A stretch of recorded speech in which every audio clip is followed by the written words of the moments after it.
Hello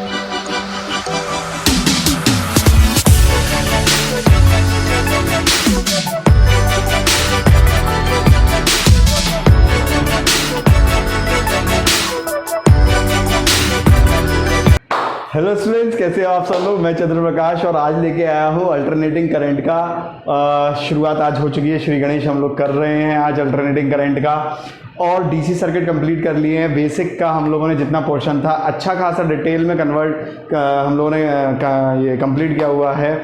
और एक चीज़ मैं आप लोगों से आज बात कहना चाहूँगा कि मुझे ऐसा लग रहा है कि कुछ बच्चे डिमोटिवेट हो रहे हैं, वो इस एक अननेसेसरी डिस्कशन में फंसे हुए हैं, क्योंकि मेरे पास कई बार कॉल या मैसेजेस आते हैं। वो एक बहुत ही गंदे किस्म के एक अननेसेसरी डिस्कशन में फंसे हुए हैं। मैं गंदा इसीलिए कहता हूँ और अननेसेसरी उस डिस्कशन को इसीलिए कह रहा हूँ कि आपका वो डिस्कशन करने का कोई मतलब है नहीं। भाई लिंक कब एक्टिवेट होगा, वैकेंसीज रद्द ना हो जाएं। अब आप मेरे को एक बात बताइए, अगर आपने ये रास्ता चुना है कि भाई मैंने पेपर देना है, मैंने TG2 बनना है, तो मुझे एक बात बताइए कि भाई एक महीने लिंक एक्टिवेट नहीं होगा तो दूसरे में महीने में हो जाएगा, दूसरे में नहीं होगा तो तीसरे में हो जाएगा। आप रादर देन उस एनर्जी को, उस दिमाग को ये लगाए कि यार नहीं अच्छा है, मेरे को जितना टाइम मिल रहा है मैं तैयारी इतनी बेस्ट कर लूँ अपनी की मतलब मेरे से बाद में ये खुद को कहने के लिए ना हो जाए कि नहीं यार मेरी तैयारी कम पड़ गई।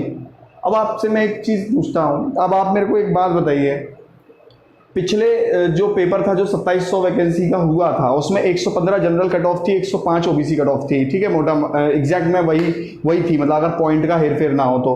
अब आप मेरे को एक बात बताइए, जब 2700 में इतनी कट ऑफ थी, आपको क्या लग रहा है टेक्निकल की कट ऑफ कितनी जाने वाली है इस बार? इस बार 608 वैकेंसी है, टेक्निकल की कट ऑफ काफ़ी हद तक ज़्यादा जाएगी। तो आपने मेरिट में बने रहने के लिए इन सब फालतू डिस्कशन में नहीं पढ़ना। और मेरे को एक और बात मालूम है, मैं आपको ये भी बता दूं कि वो बच्चे इस डिस्कशन में पढ़ते ही नहीं है, वो बच्चे इस पॉइंट को कभी सोचते ही नहीं है। जो बच्चे एक्चुअलिटी में तैयारी कर रहे हैं उनको कोई मतलब नहीं होता इन चीज़ों से।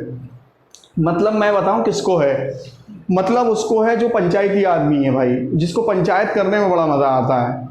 ठीक है, फालतू टाइम में क्या करना है, मतलब डिस्कशन नहीं करना तो पंचायत ही कर लेते हैं, चलो बैठ के क्या करेंगे भाई, बैठ के पंचायत ही कर लो। तो वो एक कहानी है। और पर उसमें आप एक चीज़ समझिए कि पंचायत करने में बुराई नहीं है, पर पंचायत में एनर्जी वेस्ट होती है। और फिर दूसरी चीज़ ये बुराई उनके लिए जो बेचारे पंचायत का रोल, मतलब बेचारे अननेसेसरली वो उनका क्योंकि दोस्त ऐसा है तो उन्हें उनके दोस्त के बात में पार्टिसिपेट करना होता है, तो वो उनका भी मूड खराब करते हैं। तो ऐसे करके एक वो वाला हिसाब है कि एक सड़ा आम जो है पूरे जो टोकरी को खराब करने के लिए धीरे धीरे करता रहता है। मैं आपसे साफ कह रहा हूँ, आप शांत दिमाग से बैठिए। जब लिंक एक्टिवेट है, अभी तक रोना था वैकेंसी नहीं आ रही, अब वैकेंसी का उन्होंने डाल दिया तो अब रोना हो रहा है कि सब लिंक एक्टिवेट नहीं हो रहा। अरे क्या मतलब है? अरे भाई लिंक एक्टिवेट आज नहीं तो कल हो जाएगा, कल नहीं तो परसों हो जाएगा। आप लोग थोड़ा फोकस होकर चीज़ों को चलिए, ठीक है। मेरी तो अपनी पर्सनल रिकमेंडेशन यही है, क्योंकि मैंने देखा है कि ज़्यादा पंचायत में फंसोगे अपनी एनर्जी ही खराब करोगे। ठीक है, पूरे आप लोग लेक्चर्स देखिए, लेक्चर्स आप पूरे देखिए, और मैं आपको बता रहा हूँ क्वेश्चंस लगाइए। ठीक है, क्वेश्चंस लगाइए। कंप्यूटर की लॉन्च हो जाएगी, आपको मैंने डेट्स बता ही दी हैं। आप लोगों के क्या कहते हैं, जिससे जो लोग व्हाट्सएप से मेरे से जुड़े हैं, नेट से और चैनल से जुड़े हैं, सबको पता है कि 7 जुलाई 8 बजे ये रिलीज़ हो जाएगा कंप्यूटर का कोर्स, और साथ में टेस्ट सीरीज़ भी रिलीज़ हो जाएगी। तो ये सारी चीज़ हम लोग आपके लिए लगे ही हुए हैं, और आपको बस ये सपोर्ट करना है कि आपको बस इतना करना है कि आपने पढ़ना है, ठीक है, ध्यान लगा के। ठीक है, चलिए आज पिछले हमने अभी तक क्या कंप्लीट कर लिया है। हमने अभी तक का जो डीसी सर्किट और बेसिक के कंप्लीट कर लिए हैं क्लासेस। अब क्या करना है अपने को कंप्लीट, अब हम लोग एसी अल्टरनेटिंग करंट शुरू कर रहे हैं। तो चलिए बेसिक से हम लोग शुरू करते हैं। देखिए, सप्लाई 2 तरीके की होती है। सप्लाई माने वोल्टेज या करंट, ठीक है, कुछ भी हो सकता है, वोल्टेज की बात कर लें या करंट की बात कर लें। 2 तरीके की होती है, डीसी सप्लाई और एक होती है एसी सप्लाई। देखिए, जैसे एक बात मैं आपको बता दूं कि ये 2 तरीके की जो सप्लाई होती है, इन सप्लाई में ये 2 तरीके की ही क्यों होती है, और बहुत सारे तरीके की क्यों नहीं होती है? बड़ा ही सिंपल सा जवाब है। एक चीज़ मैं आपको बता देता हूँ। जैसे देखिए, हम लोगों की अपनी एक शक्ल होती है, ठीक है, ये हमारी मान लीजिए किसी की शक्ल ऐसी होती है ना, किसी की शक्ल जो है मान लीजिए ऐसी भी होती है, किसी की शक्ल ऐसी भी होती है। तो क्या है कि किसी की शक्ल ऐसी, किसी की ऐसी, ऐसे इनकी भी अपनी शक्लें होती हैं। या मैं टेक्निकली कहूँ इनके भी अपने अपने देखने का तरीका होता है। मतलब हम कैसे पहचाने कि एसी सप्लाई कैसे है। अब देखिए शक्ल में तो क्या है वो आंखों से दिख पाती है, बट इसकी जो शक्ल है, या मैं टेक्निकली बोलूँ कि इसका जो क्या कहते हैं शक्ल है या सूरत है, वो आप आंखों से नहीं देख सकते। तो फिर कैसे देख सकते हैं इसको? आप देख सकते हैं एक इंस्ट्रूमेंट द्वारा जिसको बोलते हैं CRO, cathode ray oscilloscope. Cathode ray oscilloscope, oscilloscope.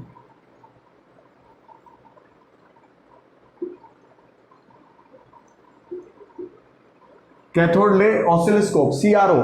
इसमें क्या है ये जो डिवाइस है ये क्या करती है? मान लीजिए ये सीआरओ है, ठीक है। सीआरओ में यहां पर स्क्रीन होती है, ये सीआरओ में स्क्रीन होती है। आप इनपुट में, ये सीआरओ का मान लीजिए इनपुट है, आप इनपुट में मान लीजिए कोई भी सप्लाई लगाएं, XYZ सप्लाई लगा रहे हैं मान लीजिए। अब मतलब XYZ में क्या आएगा, जाहिर सी बात है ये लगाओगे या ये लगाओगे। भाई देखो सारी सप्लाई दो में ही कैटेगराइज्ड है, AC सप्लाई या DC सप्लाई। अब देखिए आपके लिए क्रैश कोर्स जरूरी क्यों हो जाता है, मैं इसी बात को आप लोगों को समझाना चाहता हूं कि मैं अच्छी जो इंपॉर्टेंट बातें वो सब करता हूं इसमें। सीआरओ एक डिवाइस है, जैसे अपने एमीटर होते हैं, वोल्ट मीटर होते हैं, अपने वॉट मीटर होते हैं। अब भाई एमीटर क्या नापता है? करंट नापता है। वोल्ट मीटर क्या नापता है? वोल्टेज नापता है। वॉट मीटर क्या नापता है? वॉट मीटर पावर नापता है। ऐसी सीआरओ भी एक डिवाइस होती है जो कि क्या नापती है, आपको मैं बता देता हूं। यहां से ही सवाल आते हैं। वोल्टेज मेजर करती है, ठीक है, करंट मेजर करती है, ठीक है, फेज एंगल मेजर करती है, और क्या मेजर करती है? फेज एंगल मेजर करती है, और आपका मेजर करती है ये टाइम पीरियड मेजर करती है, फ्रीक्वेंसी मेजर करती है, फ्रीक्वेंसी मेजर करती है। अब देखिए ये सारी चीजें हम लोग आगे अभी देखने वाले हैं। तो एक सवाल जो यहां से बनता है, डिटेल में बात समझिए। वोल्टेज को किस तरीके का मेजर करती है? वोल्टेज कई प्रकार के होते हैं, आरएमएस, एवरेज, ठीक है, आरएमएस होता है, एवरेज होता है, और क्या क्या होता है? ये आपका हो गया पीक टू पीक हो गया। तो ये एक्चुअली जो मेजर करती है वो peak to peak voltage measure करती है, याद रखिएगा। तो मैं आप लोगों को यही बोल रहा हूं कि क्रैश कोर्स इसलिए आप जरूर देखिए, और जरूर आप लोग शेयर और सब्सक्राइब करिए, ताकि कोई ऐसी चीज आपको जरूरी छूटने ना पाए, ठीक है।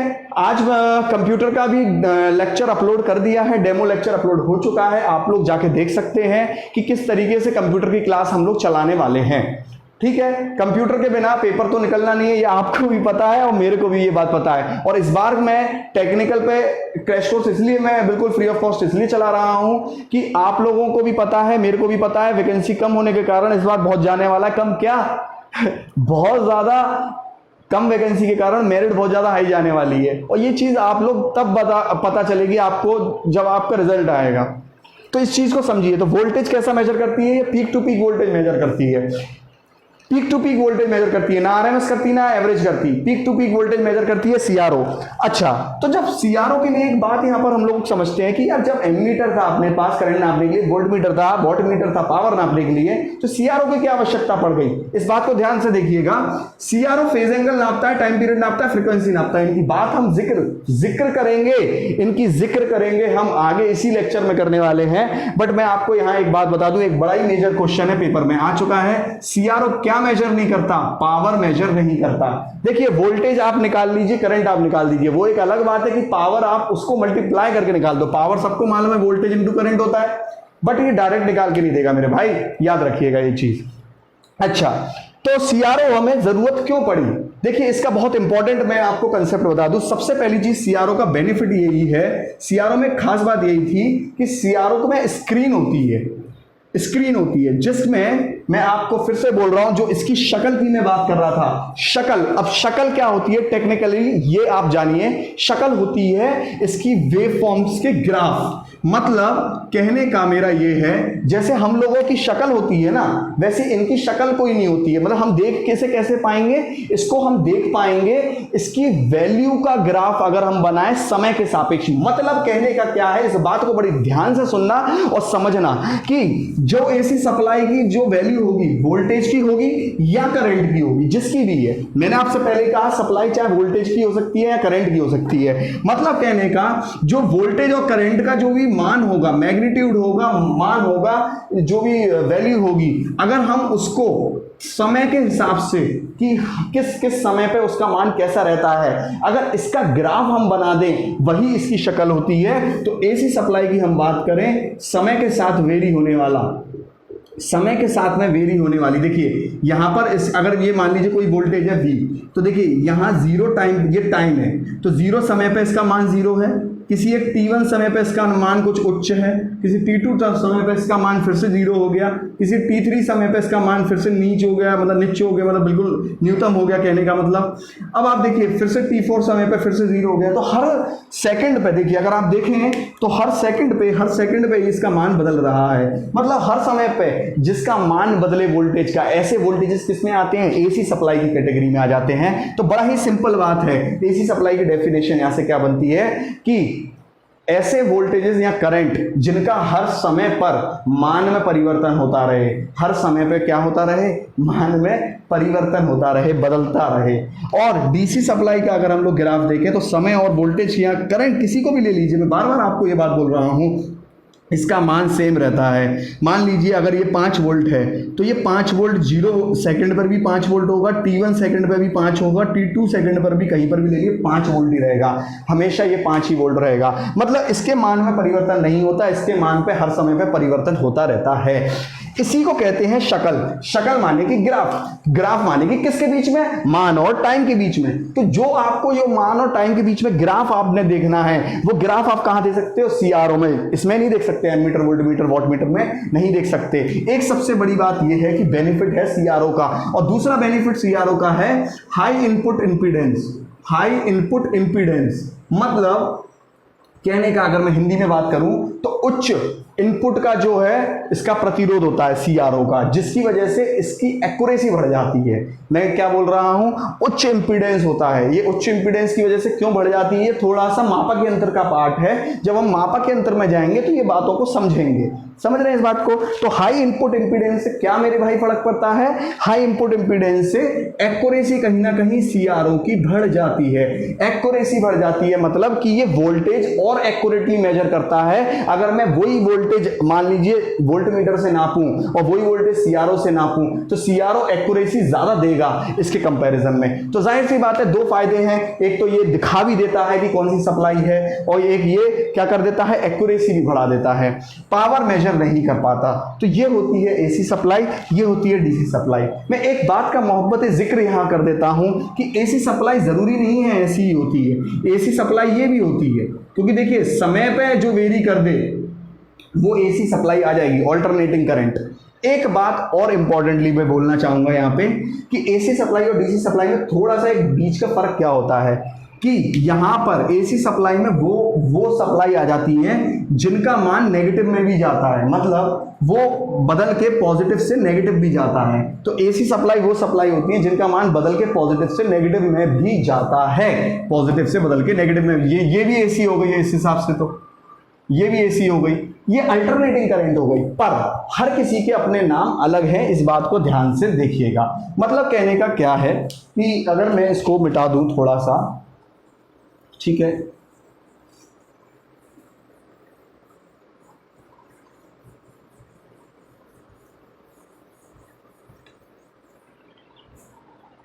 तो ये सब किस में आ गई, एसी की कैटेगरी में आ गई, ठीक है, ये सब एसी की कैटेगरी में आ गए, ठीक है, ये भी एसी है। पर क्या है, इनको इनकी शक्ल, इनकी सूरत के हिसाब से नाम भी दे दिया गया। ये एक मैथ का फंक्शन है साइनोसॉइडल, उसके जैसी इसकी शक्ल है तो उसका नाम दे दिया साइन वेव। इसकी शक्ल हमने नाम दे दिया क्या कहते हैं, ट्रायंगुलर वेव। तो ये सब किस में आ गए, एसी में आ गए। हमने इसका नाम दे दिया सॉटूथ वेव, ये सॉटूथ वेव हो गई, ये सॉटूथ वेव हो गई, आरी के दांत जैसी वेव हो गई। पर देखिए ये पूरी एसी में तो नहीं आएगी, ठीक है, इसमें ये डीसी में, क्योंकि देखिए ये नीचे मान नहीं जा रहा ना इसका, ये पूरी एसी में भी नहीं आएगी तो पूरी डीसी में भी नहीं आएगी। इसमें थोड़ा सा इसमें फैक्टर डीसी का भी मिला है, तो ये एसी प्योर भी नहीं हुई, ये इम्प्योर एसी हुई, क्योंकि ये प्योर एसी वही हो सकती थी जो कहीं ना कहीं मान में परिवर्तन भी दे दे, मतलब प्लस में भी रहे और नीचे भी रहे।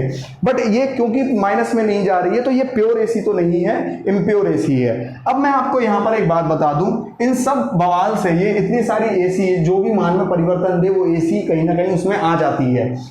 मैंने क्या कहा, जो भी मान में परिवर्तन आता रहे वो कहीं ना कहीं प्योर एसी में आने लगती हैं, बट कहीं अगर उसमें जैसे इसमें अब ये परिवर्तन नहीं किया, इसका मतलब ये प्योर तो नहीं रही, इसमें कुछ ना कुछ डीसी के भी मिले हैं। अब इन सब बातों को डिटेल में तो देखिए जब बैठते हैं कभी तो बहुत डिटेल में भी देखा जा सकता है, बट हमें मतलब नहीं है। हम केवल और केवल साइन वेव पर फोकस करते हैं, साइन वेव को ही यूज करते हैं। इन सब में से हम किसको यूज करते हैं, केवल साइन वेव को ही यूज करते हैं। और साइन वेव में ऐसी क्या खास बात होती है जो इनों में नहीं होती, कुछ तो होती होगी खास बात।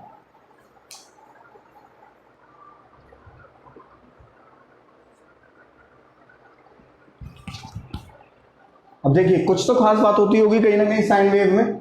आप खुद सोचिए, आपको अगर चारों में से एक ही पसंद आ रही है कोई, तो कहीं ना कहीं उसमें कोई खास बात आपने देखी होगी। सेम ऐसे ही इस पूरी एसी में अगर हमने इसमें कोई खास बात देखी है तो साइन वेव में क्या देखी है, कहीं ना कहीं साइन वेव में दो खास बात होती है, ध्यान रखिएगा इस चीज़ को। और वो ये होती है कि sine wave rotating magnetic field पैदा कर पाती है।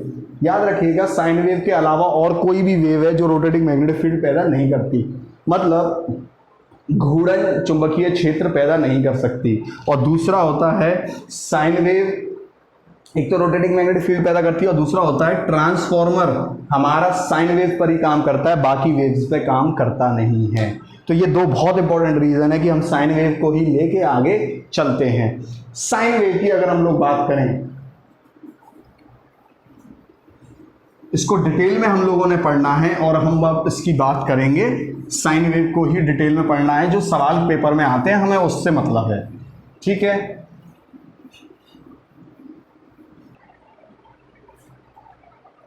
अब देखिए स्टूडेंट्स, आप लोग अगर ये वेव मैंने बनाई है, ठीक है, सबसे पहले कुछ हम यहाँ पर, जैसे आप एक चीज समझिए, जैसे ये आपका शक्ल है, ठीक है, ये है, ठीक है। अब जैसे आपकी शक्ल का हम लोग, आप जब शक्ल होती है तो उस पर से हम लोग पढ़ते हैं ना कि भैया ये आईज हैं, ये नोज है, ये आपके टीथ हैं, मतलब इस तरीके से हम लेबल करते हैं ना कि चीज़ों के हम देखते हैं कि क्या है। सेम ऐसी ही इसे सबसे पहली चीज़ कहते हैं, जो भी ये ग्राफ होते हैं इसको हम लोग कहते हैं वेव फॉर्म। वेव फॉर्म क्या है, मान वर्सेस समय का जो ग्राफ होता है वो क्या कहलाता है, वेव फॉर्म कहलाता है, ठीक है। तो वेव फॉर्म क्या होता है, वो कहलाता है मान वर्सेस समय का जो ग्राफ है। अब मैं आप लोगों से एक बात कहना चाहूँगा कि जैसे यहाँ पर हम लोग लेबल करते हैं किसी चीज़ को कि भाई ये हमारी ये है, ऐसी इसमें भी हम लोग इसके भी लेबलिंग देखेंगे, मतलब क्योंकि ये इनकी शक्ल है, एसी की शक्ल है, और एसी के भी अपने कुछ मापदंड होते हैं जिनको हमें पढ़ना पड़ता है। तो उन्हीं मापदंडों को पढ़ते पढ़ते हम लोग कुछ बातों को सीखेंगे। उसी मापदंड को पढ़ने के लिए हम कुछ बातों को सीखेंगे। वो कुछ बातें क्या होने वाली हैं, देखिए हम लोग पढ़ेंगे वेव फॉर्म के बारे में, हम लोग पढ़ेंगे मैक्सिमम वैल्यू उच्चतम मान के लिए, उच्चतम वैल्यू चाहे वो वोल्टेज की हो चाहे वो करंट की हो, मैक्सिमम माने उच्चतम value of voltage of current, ठीक है। और हम लोग पढ़ेंगे आरएमएस वोल्टेज या करंट, हम लोग पढ़ेंगे एवरेज वोल्टेज या करंट, हम लोग पढ़ेंगे क्षणिक वैल्यू ऑफ करंट या वोल्टेज, इंस्टेंटेनियस वैल्यू, क्षणिक वैल्यू में आपसे बोलो इंस्टेंटेनियस वैल्यू ऑफ वोल्टेज या करंट। तो ये क्या है, जैसे मैंने आपको बोला ना कि हम लोग लेबल कर रहे हैं, जैसे ये नोज है, ये टीथ है, ये दांत है, ये आंख है, तो ऐसे ही हम इन ग्राफों को लेबल करेंगे, इन ग्राफों को क्या करेंगे, हाँ देखो लिखने में व्यस्त मत रहो, ठीक है, आप लोग लिखने में व्यस्त मत रहो, तो ध्यान से सुनते रहिए। हम ऐसे ही इसको लेबल करेंगे, क्लियर है इतना पॉइंट, और समझेंगे चीज़ों को। तो सबसे पहला पॉइंट हम लोग जो समझते हुए आगे चलेंगे, और वो क्या है, देखिए वेव फॉर्म के बारे में समझिए। सबसे पहले वेव फॉर्म क्या है, वेव फॉर्म क्या है, मान वर्सेस समय में जो हम ग्राफ बनाते हैं, क्या किसी का मान समय के हिसाब से किस तरीके से बदल रहा है, उसको अगर हम ग्राफिकली दर्शा देते हैं तो वो क्या बन जाती है, वेव फॉर्म बन जाती है। याद रखिएगा ये चीज़, ठीक है। जाहिर सी बात है, यहाँ अगर हम बात करें इस वेव फॉर्म की, तो यहाँ वोल्टेज या करंट के ही मान लिया जाएगा और किसी और चीज़ को तो लिया नहीं जाएगा। अगर हम मैक्सिमम मान की बात करें, अब देखो उससे पहले आगे जाने के लिए मैं आपको कुछ बातों का पहले जिक्र यहाँ कर देना चाहता हूँ। देखिए, ये मैथ का बहुत सिंपल रूल है, इसमें इलेक्ट्रिकल का कोई रोल नहीं है मेरे भाई, कोई रोल नहीं है इलेक्ट्रिकल का। आप देखिए, सब लोग 10th या 12th तो पास करके ही आए हुए हैं। और ये चीज़ क्या है कि मैं यहाँ पर अभी क्योंकि क्रैश कोर्स है तो बहुत ज़्यादा जिक्र तो नहीं कर पाऊँगा, बट मैं ऐसा मान के चलूँगा कि आपको मैथ थोड़ी बहुत तो आती है। मेरा क्या कहने का मतलब है कि मैथ में क्या होता है, मैथ में ये होता है कि किसी भी ग्राफ को इक्वेशन में दर्शाया जा सकता है और उस इक्वेशन को दोबारा से भी ग्राफ में दर्शाया जा सकता है। एक एग्जांपल मैं आप लोगों को देता हूँ, जैसे y = mx होता है, ठीक है, तो ये y = mx की इक्वेशन हो गई और ये y = mx का ग्राफ हो गया। आप ये y ले लो, ये x ले लो, ठीक है, मतलब आप इस कुछ भी ले लीजिए, आप ऐसा कुछ नहीं है कि आप वो नहीं ले सकते। ये y हो गया, ये x हो गया। अब मान लीजिए एक और मैं एग्जांपल ले लेता हूँ, y = x² हो गया मान लीजिए, ठीक है। अब आप देख लीजिए, आपका ये ग्राफ बन जाएगा, ऐसा ग्राफ बन जाएगा। तो देखिए, मेरा क्या कहने का दर्शाने का मतलब है कि इक्वेशन को ग्राफ और ग्राफ को इक्वेशन में तब्दील करना आना चाहिए। सेम ऐसे ही ये जो AC की हमने शक्ल बनाई है, साइन वेव की हमने शक्ल बनाई है, इन साइन वेव को हम लोग सेम ऐसे ही मैथ्स में कैसे दर्शाते हैं, मैं वो बात करने वाला हूं। तो इसकी मैथमेटिकल इक्वेशन साइन वेव की क्या बनती है, सुनिए।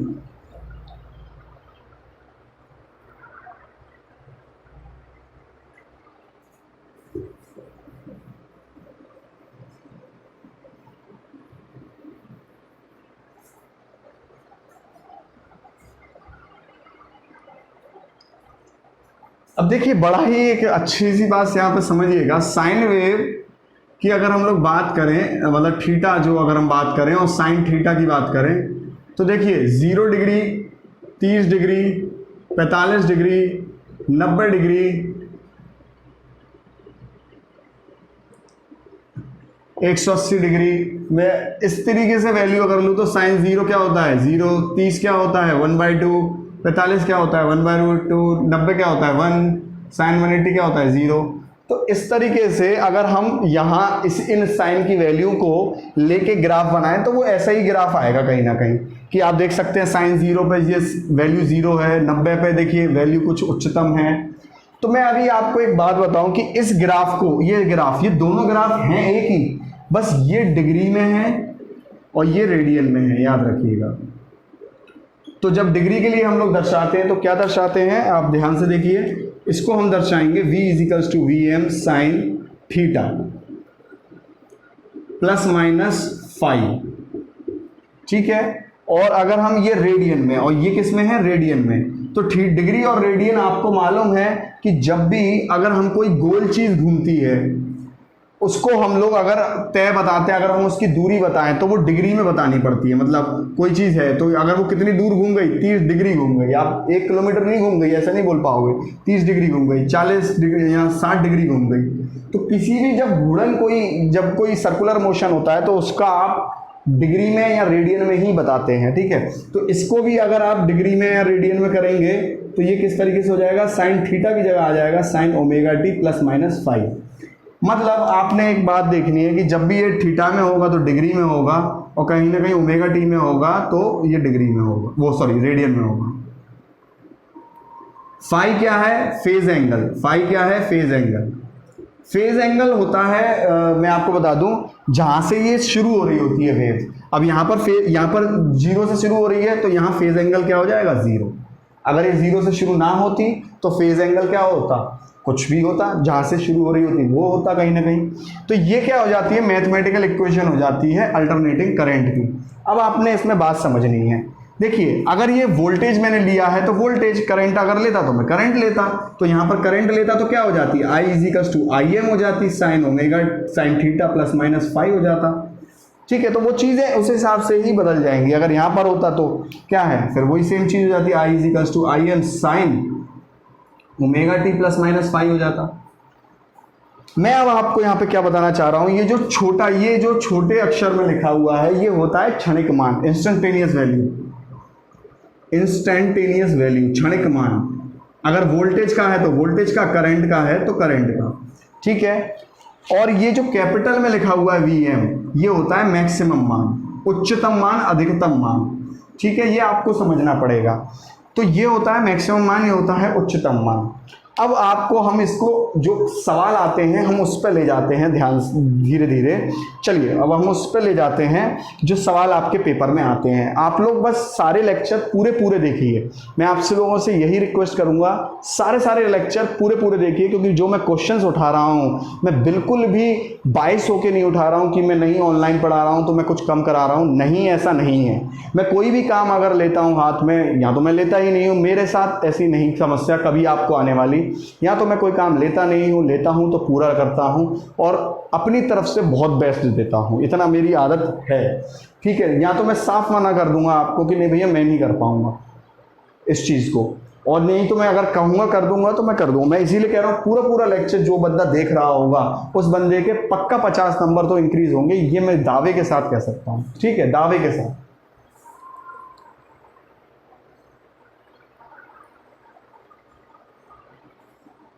इन्हीं क्रैश कोर्स को करके मैं आपको बिलीव नहीं होगा, मैं एक इंटरव्यू और अभी मेरे रिसेंट सिलेक्शन हुआ है एक स्टूडेंट का, मतलब आपको मैं कोई भी चीज़ ना फेंकने वाली बात है तो करता ही नहीं हूँ यार। मैं तुम्हें एक बात बता दूँ, अभी रिसेंटली मैं एक वीडियो डालने वाला हूँ, एक स्टूडेंट का और सिलेक्शन हुआ है रेलवे में, जो कि केवल क्रैश कोर्स में उसने क्रैश कोर्स किया है मेरे से, और उसने क्रैश कोर्स को इतना अच्छे से किया ना कि उसने क्रैश कोर्स को ही उसने 1.5 से 2 महीने का क्रैश कोर्स ज्वाइन किया था, उसने इतने अच्छे से चीज़ें करी तो वो सिलेक्ट हो गया। वो क्रैश कोर्स करके ही वो बंदा सिलेक्ट हो गया। तो आपने थोड़ा सा इन बातों का ध्यान रखना है। मैं कोई भी आपकी भलाई के लिए मैं मतलब ये बात कर रहा हूँ और कोई बात नहीं है।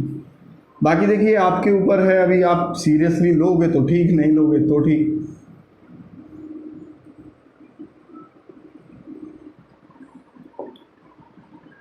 अब देखिए ध्यान से सुनिए, ये थीटा में था, थीटा में माने डिग्री, तो यहाँ आपने क्या लिखा है degree, 0, 90 degree, 180 degree, 270 degree, 360 degree. अगर यही मैं ओमेगा टी रेडियन में लेता, स्लैश लगाया है, अगर मैं रेडियन में लेता तो यहाँ क्या आ जाता, यहाँ आ जाता π/2। डिग्री को रेडियन में कन्वर्ट करते हैं ना, डिग्री को कैसे रेडियन में कन्वर्ट करते हैं, अगर कोई डिग्री है उसे रेडियन में कन्वर्ट करना है तो कैसे करना है, π/180 से मल्टीप्लाई कर देते हैं। तो ये कितना हो गया, अगर 90 डिग्री को देखो कन्वर्ट किया तो π/2 आ गया कि नहीं आ गया, तो यहाँ π/2 लिख दिया, ऐसी पाई लिख दिया, ऐसी 3π/2 यहाँ लिख दिया, या 2π लिख दिया।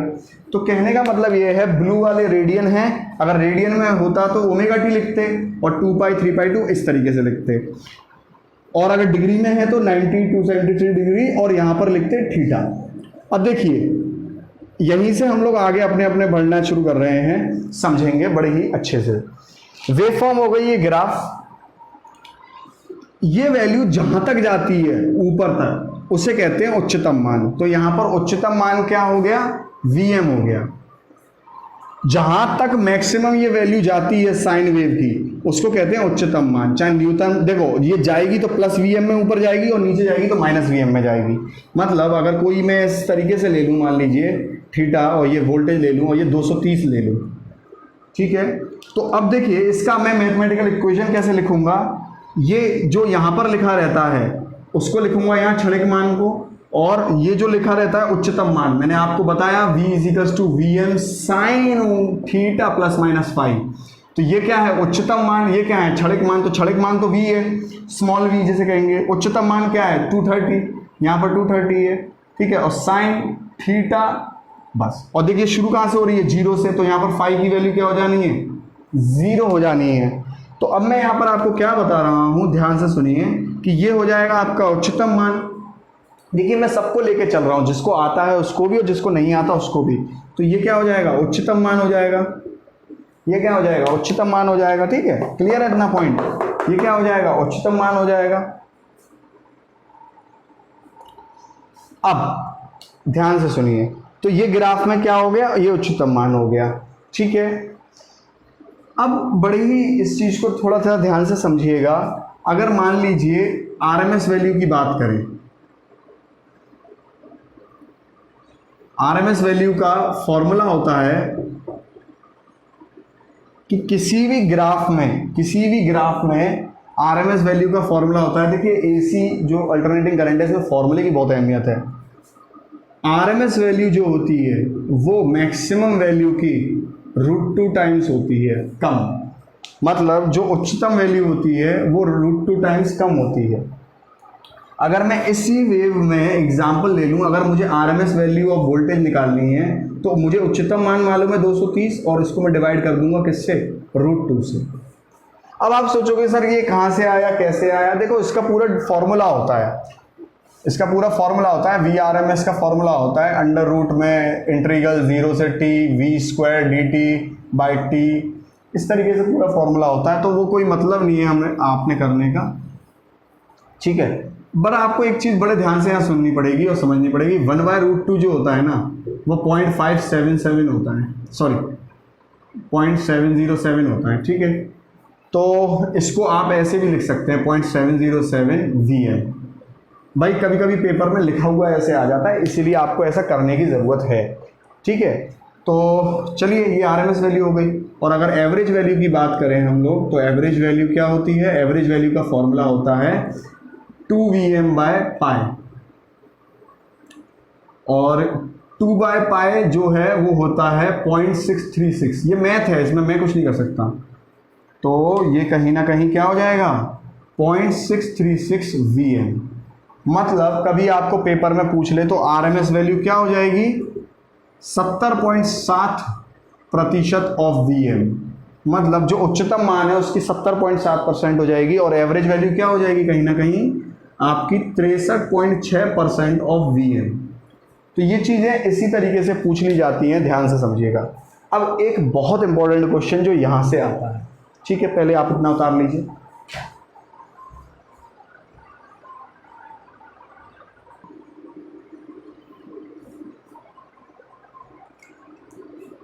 तो मैं ये दोबारा लिख देता हूँ, Vrms क्या हो गया Vm/√2, ठीक है, मतलब आरएमएस वैल्यू क्या हो गई Vm/√2, यहाँ क्या हो गई 0.707 Vm, और V एवरेज क्या हो गई 2Vm/π इजिकल्स टू 0.636 Vm।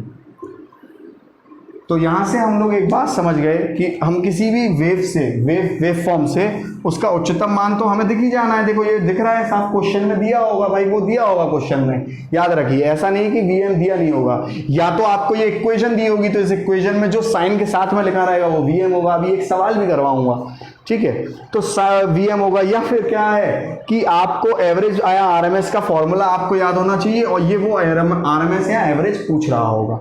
अब मैं एक बहुत इंपॉर्टेंट सवाल यहाँ डिस्कस कर रहा हूँ। तो हम लोग उच्चतम वैल्यू सीख गए, आरएमएस सीख गए, एवरेज सीख गए, ठीक है। इंस्टेंटेनियस वैल्यू का क्या रोल होता है वो भी बात करेंगे, फ्रीक्वेंसी क्या होती है वो भी देखेंगे।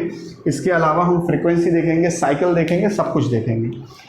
अब सुनिएगा, ये जो वोल्टेज की वेव फॉर्म मैंने आपको यहाँ बना के दी है, समझिएगा इस बात को बड़े ध्यान से। ये जो मैंने वोल्टेज की वेव फॉर्म आपको यहाँ बना के दी है, ये वोल्टेज की जो वेव फॉर्म है ये, ठीक है।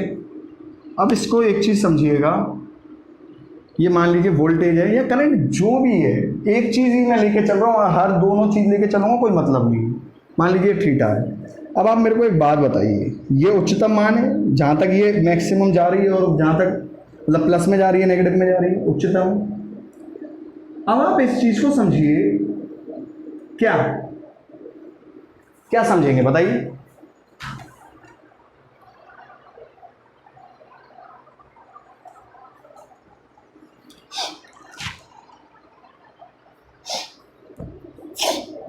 देखिए अब आप इस चीज को समझिए, ये वेव दोबारा यहां से रिपीट होना शुरू हो गई। मतलब यहां से देखा जाए ये अगर कितना है 360 डिग्री है, मतलब ये यहां से चली, फिर ये दोबारा ऐसी रिपीट होना शुरू हो गई। जहां से वेव दोबारा रिपीट होना शुरू हो जाती है वहां तक एक साइकिल कहलाती है इस वेव। तो कल को आपसे क्वेश्चन आए साइन वेव की एक साइकिल कितने की होती है, 360 डिग्री की या फिर 2π रेडियन, क्योंकि 360 को अगर आप लिखोगे तो 2π रेडियन में लिखोगे। तो साइन वेव की एक साइकिल का मतलब जहां तक वेव रिपीट होना दोबारा चालू कर देती है वहां तक की एक साइकिल होती है। मैं एक एग्जांपल ले लेता हूं एक और वेव का, आपको अच्छे से क्लियर हो जाएगा। ये मान लीजिए कोई एक वेव है, मान लीजिए, ठीक है। जब हम डिटेल में करते हैं ना, इतना प्यारा भाई लगता है ना, मज़ा आता है। बताए मान लीजिए ये t है, ये 2t है, ये 3t है। अब देखिए ये वेव यहाँ से चली, यहाँ से चली, यहाँ से चली, फिर देखिए फिर सेम चीज़, फिर सेम चीज़, फिर मतलब ये यहाँ से रिपीट होना शुरू हो रही है। इसका मतलब अब इसका टाइम पीरियड कितना है, इसकी साइकिल कितनी है, इसकी साइकिल यहाँ तक है, एक साइकिल कितनी है इसकी 2t टाइम। याद रखिएगा जो ये एक साइकिल का समय होता है, ये क्या है, समय है, ये एक साइकिल का समय है और इसको बोलते हैं हम लोग टाइम पीरियड। इसको क्या बोलते हैं हम, टाइम पीरियड। तो इसका एक साइकिल का समय कितना है 2t, क्योंकि ये दोबारा रिपीट कहाँ से होना शुरू हो रही है, यहाँ से रिपीट होना, मतलब देखिए यहाँ से यहाँ तक सेम है, फिर दोबारा यहाँ से रिपीट हो रही है। तो कहीं ना कहीं एक साइकिल कहाँ से होती है, जहां से रिपीट होना शुरू कर दे वेव वहां तक एक साइकिल होती है, और उस साइकिल को पूरा करने में जो समय लगता है उसे टाइम पीरियड कहते हैं। टी से दर्शाते हैं, कैपिटल टी से। उस टाइम को क्या कहते हैं, कैपिटल टी से दर्शाते हैं हम लोग। क्लियर है इतना पॉइंट। तो क्या हुआ, एक साइकिल में लगने वाले समय को क्या कहते हैं, एक साइकिल में लगने वाले समय को क्या कहते हैं, टाइम पीरियड कहते हैं।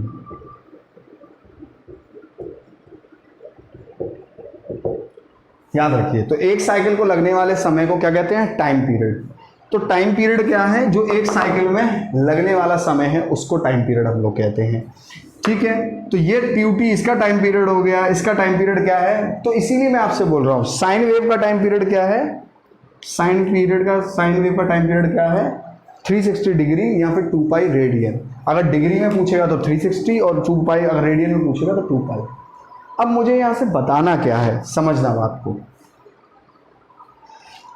अगर आपको पेपर में पूछे कि साइन वेव की एक साइकिल के लिए एवरेज वैल्यू बताइए, एक साइकिल के लिए एवरेज वैल्यू बता, देखो यहां पर ये बहुत इंपॉर्टेंट हो जाता है, ये जो चीज यहां लिखी है एक साइकिल के लिए एवरेज वैल्यू।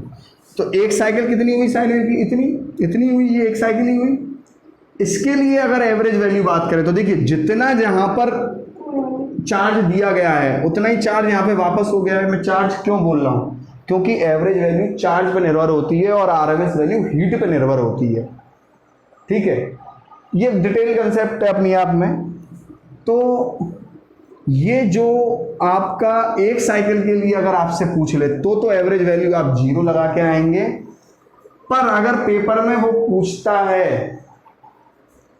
कि साइन वेव की एक साइकिल नहीं पूछता, साइन वेव की केवल यह पूछता है एवरेज वैल्यू बता दो, तो आप आंसर ये लगा के आएंगे 2Vm/π।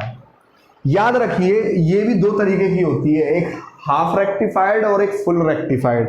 तो ये जो एवरेज वैल्यू होती है ये फुल रेक्टिफाइड वेव की होती है, फुल रेक्टिफाइड वेव की होती है एवरेज वैल्यू। मतलब किसकी होती है, फुल रेक्टिफाइड वेव की होती है। मैं घबराइए मत, इन सबको साफ तरीके से रिवाइज करा देने वाला हूँ। ठीक है, मतलब कहने का ये है कि ये जो एवरेज वैल्यू निकल के आई है ये फुल रेक्टिफाइड, ये पाई हो गया, 2 पाई हो गया, ये फुल रेक्टिफाइड के लिए 2Vm/π है। और अगर हाफ रेक्टिफाइड के लिए निकालें तो मतलब इस तरीके से हाफ वेव रेक्टिफाइड, मतलब जब हाफ वेव रेक्टिफायर से पास कर दें, रेक्टिफायर इलेक्ट्रॉनिक का पार्ट है, तब ये होती है Vm/π 0.36 Vm।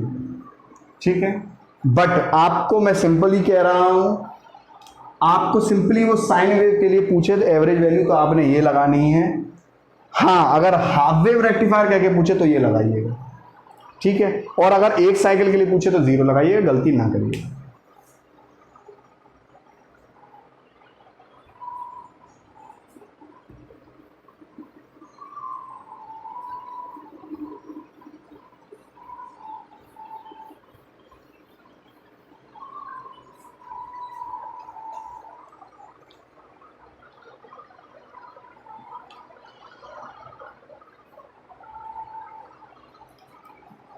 चले आगे, अब देख लेते हैं थोड़ा सा फ्रीक्वेंसी का कंसेप्ट देख लेते हैं। ठीक है,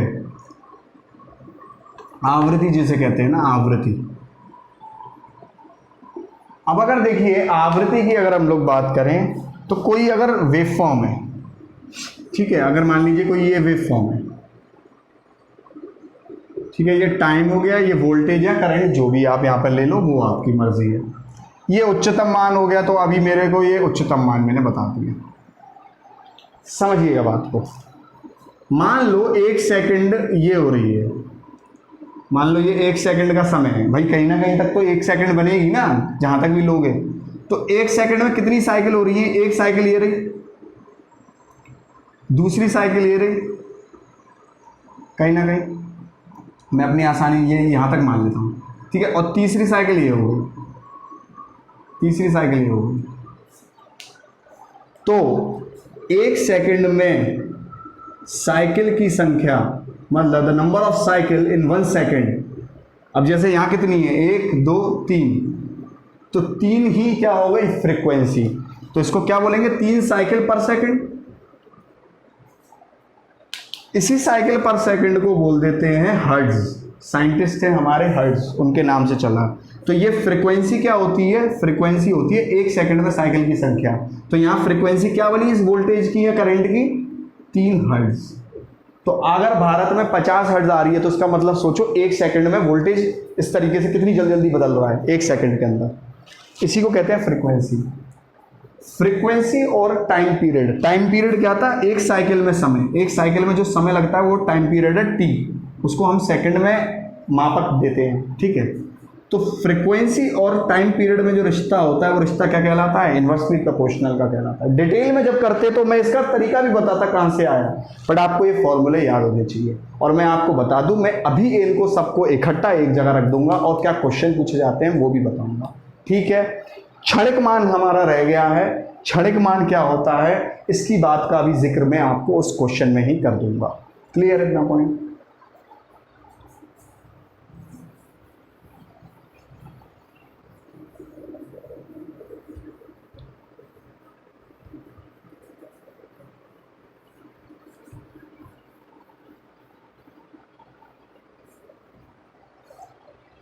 आपको कोई कमी है, आपको कोई दिक्कत होती हो तो आप मुझे बोल सकते हो कि सर मतलब मैं ज़्यादा तेज़ तो नहीं चल रहा हूँ ना खास, ठीक है, क्योंकि अगर मैं बहुत आराम से भी चलूँगा तो भी चीज़ें उतनी नहीं हो पाएंगी। मतलब वैसे तो तेज़ तो नहीं चल रहा हूँ ना ज़्यादा। अगर कोई बात हो, कोई दिक्कत हो, आप लोग भी मेरे को सजेशन दे सकते हैं, ऐसा नहीं है ना।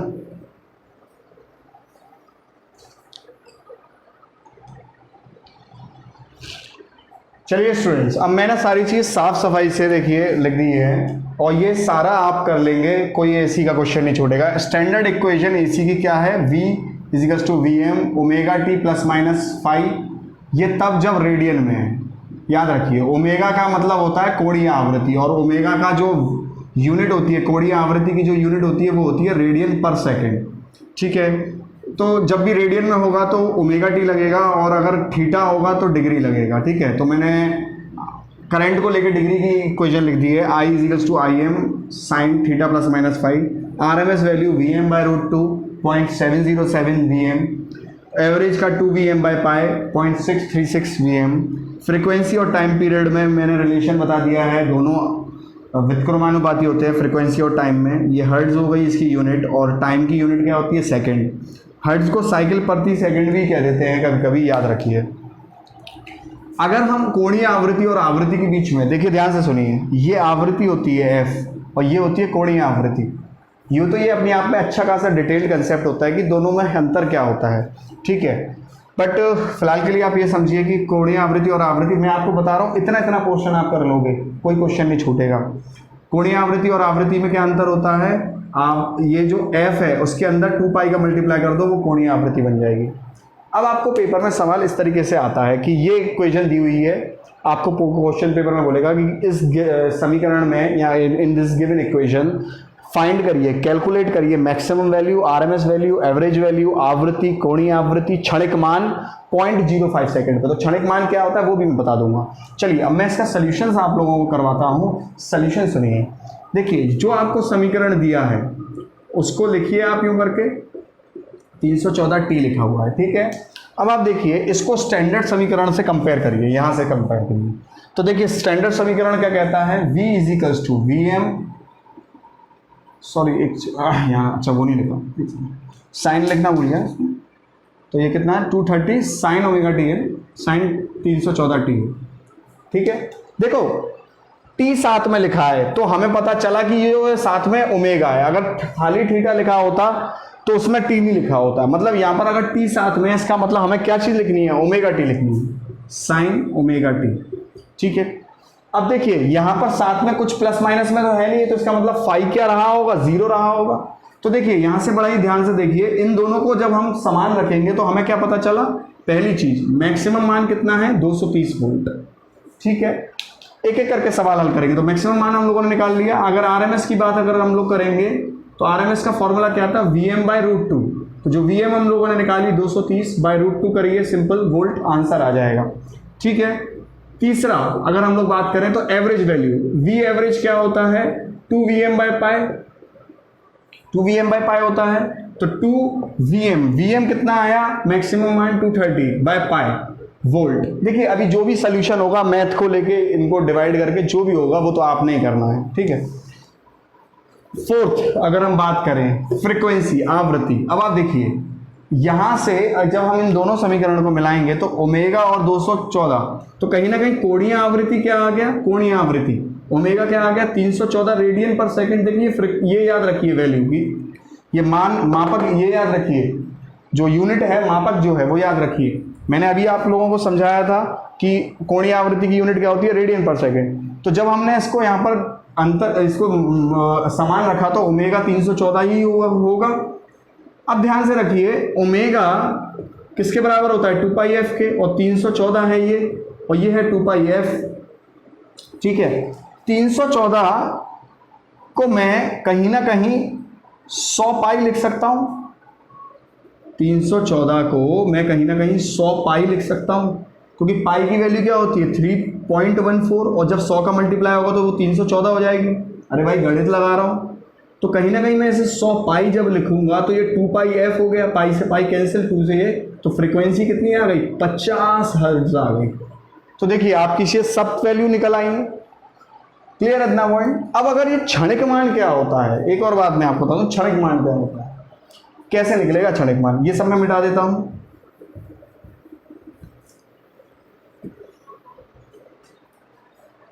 देखिए क्षणिक मान का मतलब क्या होता है, ध्यान से देखिए। अगर ये समीकरण है और मैं इसका ग्राफ बनाना चाहूं तो ग्राफ कैसा बनेगा,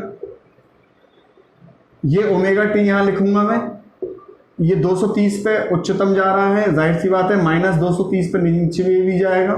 इस तरीके से कुछ ग्राफ बनेगा, और ये ग्राफ बनेगा वोल्टेज का। क्षणिक मान का मतलब होता है कि ये जो समय है, ये जो समय है, इसको अगर आप कहीं पर 0.05 सेकंड मान लो, मतलब कहीं पे इस समय पे कहीं ना कहीं तो 0.05 सेकंड बनेंगे ना, कहीं ना कहीं तो उस समय पे ये मान क्या दे रहा है, मान लो 0.05 यहां बने, तो ये जो वोल्टेज का मान है वो क्या आएगा, वो बताता है ये क्षणिक मान। तो इसमें क्या है, अगर मुझे क्षणिक मान निकालना है, क्षणिक मान माने ये स्मॉल v, तो 230 साइन, क्या मैं इस 314 को 100 पाई लिख सकता हूं अभी आप लोगों के सामने t। अब देखिए टाइम उसने बोल रखा है कि कितने पे निकालना है, 100 पाई इंटू 0.05 सेकेंड, 0.05 सेकेंड पे निकालना है। पॉइंट हटाइए, 100 का यहाँ पर 100 से 100 कैंसिल, तो देखिए 230 साइन 5 पाई। अब आप ध्यान से देखिए, पाई साइन पाई अपने आप, देखो अब ये मैथ है, साइन पाई अपने आप में क्या होता है, 0, मतलब साइन पाई का मतलब साइन 180 क्या होता है अपने आप में 0। तो जाहिर सी बात है साइन n पाई भी क्या होगा, 0। मतलब अगर हम साइन के 180 के जितने भी अंतरकाल बनाएंगे वहां साइन की वैल्यू 0 होगी। तो यहां पर जब ये पोर्शन पूरा का पूरा 0 हो जाएगा तो 230 इंटू 0 आंसर आएगा। मतलब कहने का, जब हम 0.05 सेकंड पे कोई भी वोल्टेज का मान देखेंगे तो वो कहीं ना कहीं कुछ ना कुछ 0 वैल्यू आ रही होगी, कहीं ना कहीं क्या वैल्यू आ रही होगी, 0 वैल्यू आ रही होगी। क्लियर है इतना पॉइंट। एक सवाल और ऐड कर देता हूं यहां पर, अगर मैं मान लीजिए इसका टाइम पीरियड बता रहा है, टाइम पीरियड बताना है, ठीक है, टाइम पीरियड कैलकुलेट करना है इस क्वेश्चन में, तो टाइम पीरियड क्या होता है 1/f, और f कितना है यहाँ पे, फ्रीक्वेंसी आई थी 50 हर्ट्ज अभी मैंने निकाली थी, तो 1/50 माने 0.02 सेकेंड। इसका मतलब ये है, ये टाइम पीरियड है। टाइम पीरियड क्या होता था, एक साइकिल का समय। इसका मतलब ये है, ये जब एक साइकिल यहाँ पर कंप्लीट करेगा वो कितने टाइम में करेगा, वो 0.02 सेकेंड में कंप्लीट करेगा, याद रखना। 0.02 सेकंड में कंप्लीट करेगा। क्लियर है इतना पॉइंट? तो ये कुछ एसी की हम लोगों ने वो करी हैं, मतलब जो क्वेश्चंस बन सकते हैं यहाँ से, और मैं आपको बता दूं बनते ही बनते हैं। अगले लेक्चर में मिस मत करना, प्रेरक शुरू करेंगे, इंडक्टर शुरू करेंगे, कैपेसिटर शुरू करेंगे, और फैराडे का लॉ जरूर करके आइएगा। मैं डिस्क्रिप्शन बॉक्स में लिंक डाल दूंगा। बिना फैराडे लॉ के इंडक्टर क्लियर नहीं होगा, प्रेरक क्लियर नहीं होगा। तो अगले लेक्चर में हम लोग इंडक्टर प्रेरक करेंगे। जरूर आप लोग देखना, सारे लेक्चर्स देखो, डीमोटिवेट मत हो। वैकेंसी आज नहीं तो कल आएंगी, कल नहीं तो मतलब ऑनलाइन फॉर्म होना आज नहीं तो कल नहीं तो परसों हो जाएंगे। और यही तो अच्छी बात है कि टाइम मिल रहा है यार, टाइम मिल रहा है। बेवकूफों जैसे नहीं करो यार, आप लोग समझदार हो, बहुत समझदार हो आप लोग। एटलीस्ट मैं कुछ लोगों को जानता हूँ, वो लोग बहुत समझदार हैं। जो लोग, प्लीज आप लोग अपनी एनर्जी बर्बाद मत करिए ये चीज सोचने में कि फॉर्म कब होंगे, कैसे होंगे। ठीक है, चलिए मिलते हैं। कैसा लगा लेक्चर मुझे हमेशा प्लीज कमेंट करके बताया करिए। अगर आप देख रहे हैं तो लाइक करा करिए या डिसलाइक किया करिए, मुझे कोई प्रॉब्लम नहीं है। मुझे ये चीज समझ में आएगी कि नहीं भाई, कम से कम बंदा या तो पसंद कर रहा है या नहीं कर रहा है। कोई सुधार करवाना है आप बोलिए मेरे को, मैं करूंगा। ठीक है, जाहिर सी बात है आप लोगों के लिए बना रहा हूं तो मेरे सुधार तो मुझे करना ही पड़ेगा कहीं ना कहीं, है ना, अगर मैं कुछ गलती कर रहा हूं तो। चलिए, thank you and have a nice day. मिलते हैं अगले लेक्चर में। और क्या रहेगा, प्रेरक का हम लोग करेंगे। फैराडे लॉ जरूर करके आइएगा, डिस्क्रिप्शन बॉक्स में मैं लिंक डाल दूंगा। Thank you and have a nice day.